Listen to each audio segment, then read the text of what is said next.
Alright guys, this is FMAC Technique of the Week. I'm Jimmy. I'm Zach. And today we're going to be talking about step and chop.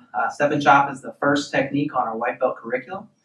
And when the technique starts, this is our only self-defense move where we go first. And the reason being is it's someone that we know is going to attack. They've either came at us real aggressively with maybe a fist up. For whatever reason, the attack is coming and we're going to get there first.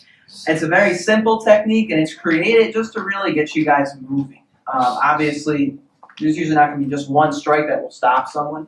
But as a white belt, it's good to just start learning how to move and how to use your hands. So, as the technique starts, we obviously see an attacker to the side of us. It could be on either side. When we train here, we generally practice to the right, and then we'll practice in other directions. Now, as I see my attacker next to me, well, all I'm going to do is take my close leg and I'm going to step forward towards him. What's very important as I do this is my guard hand is up. My guard hand's down, I'm going to walk right into a punch. I want my hand up to protect my face. Now, as I step, my arm is going to come up to the throat and I'm going to perform a chop. As I strike, I do not want to come on a straight angle.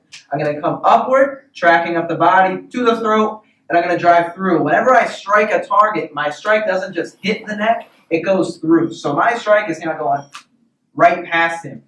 So as I step in, my guard hand is up, I move in. As I move in, my chop comes up to the neck, and I strike.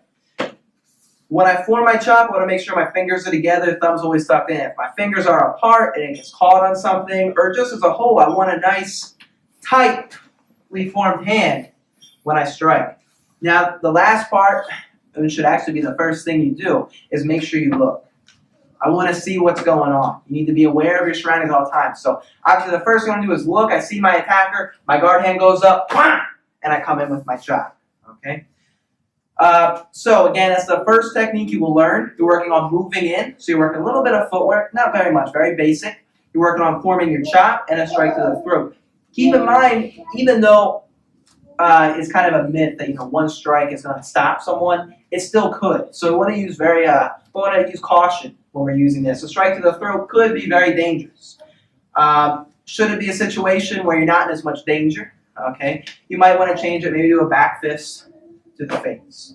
But that is step and chop, the first move, and that's FMAC Technique of the Week.